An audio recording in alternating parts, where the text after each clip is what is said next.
Perkenalkan, nama saya Nia Yustikawati, NPM 18040071. Saya mahasiswa Ekonomi Syariah semester 5 di IAIN Metro Lampung.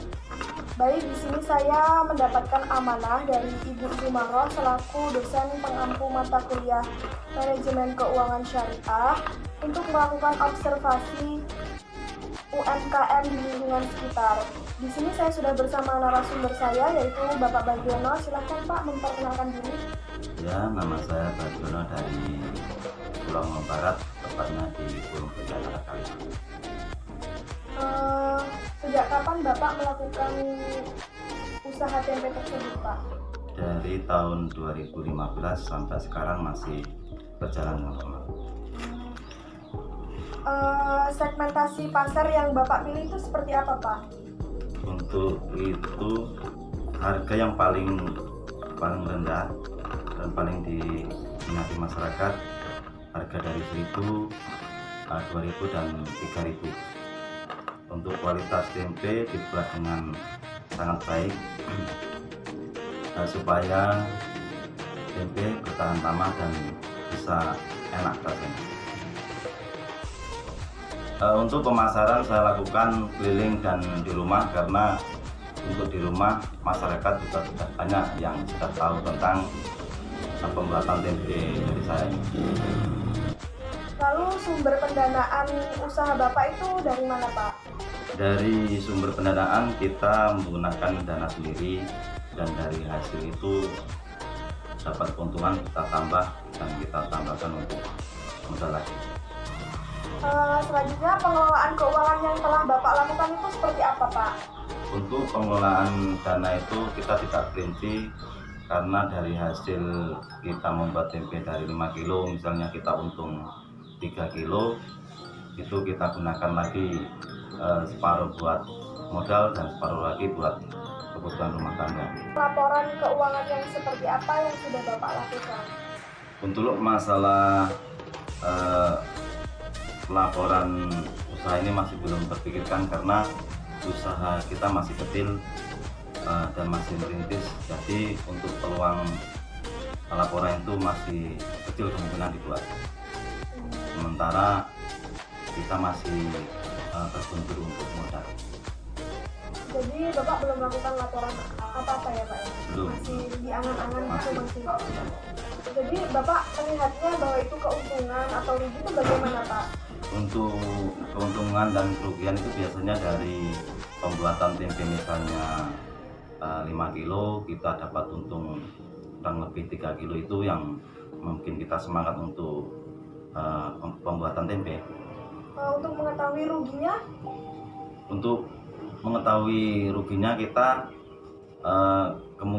kemungkinan masih tipis, karena mungkin di bawah 40% lah kerugiannya. Jadi untuk kerugian itu masih menipis di bawah ya, Pak ya?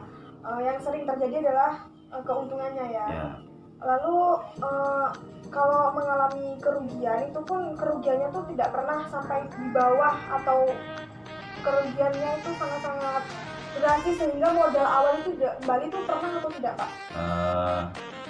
Belum sih, belum sampai segitu banyak tentang kerugiannya. Tapi untuk kerugiannya 30-40% tadi yang sudah setidaknya modalnya masih kembali ya, Pak ya. Bagaimana Bapak mengatur pembuatan tempe apabila bahan-bahan dari tempe misalnya kedelai itu sudah mulai naik atau meningkat, Pak? Untuk mensiasatinya kita untuk ukuran tempe kita kurangi. Yang kedua, kadang biasanya ada ditambah campuran dari jagung tambahan itu seperti itu, karena untuk mengurangi risiko kita kerugian seperti itu. Lalu untuk penambahan jagung itu apakah mempengaruhi rasa atau bagaimana? Atau rasanya itu atau masih tetap atau berubah gitu, Pak? Kapasitasnya kita tidak terlalu banyak, untuk seperti tahun-tahun yang dulu itu banyak sekali yang dicampur, karena delay sampai hampir 10.000 sampai 9.000 itu caranya dicampur dengan jagung, hanya sedikit, tidak untuk rasanya tetap enak. Itu rencananya itu bagaimana sebelum tempe itu jadi? Untuk pembuatan tempe kita lakukan paling enggak 3 hari baru jadi menjadi tempe. Dan untuk penambahan misalnya kita banyak acara atau hajatan, untuk penambahannya kita lakukan banyak, tidak seperti biasanya. Misalnya di bulan puasa atau hajatan atau ada orang yang pesan untuk dibuatkan tempe, kita lakukan 3 hari sebelum dilakukan. Selanjutnya, bagaimana perencanaan sebelum Bapak mengelola tempe tersebut?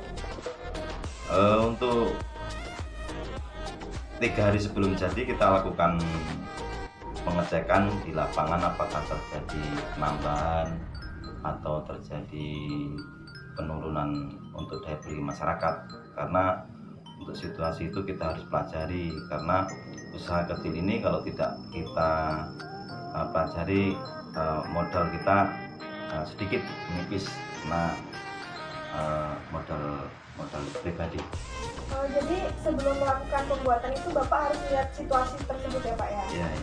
Jadi situasinya itu yang seperti apa sih Pak contohnya?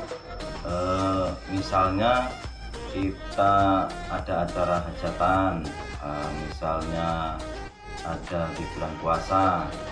Terus yang sering kita pelajari itu kalau musim hujan. Kalau musim hujan itu kadang-kadang daya beli masyarakat menurun.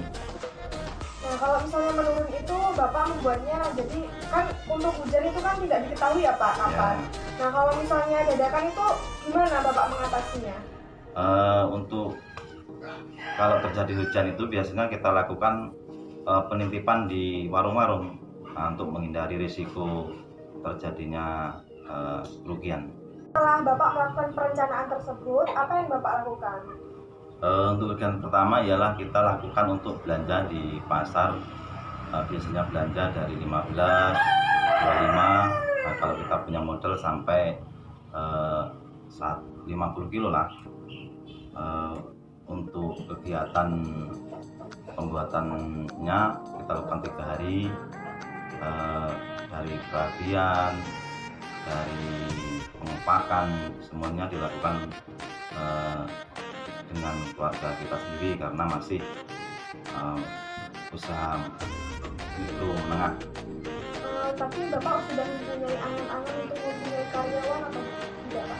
Yang jelas kalau kita usaha itu pasti punya rencana ke depannya, itu pasti, karena kita usaha itu sebetulnya bukan pengen sehari 2 hari, kalau bisa usaha itu selamanya.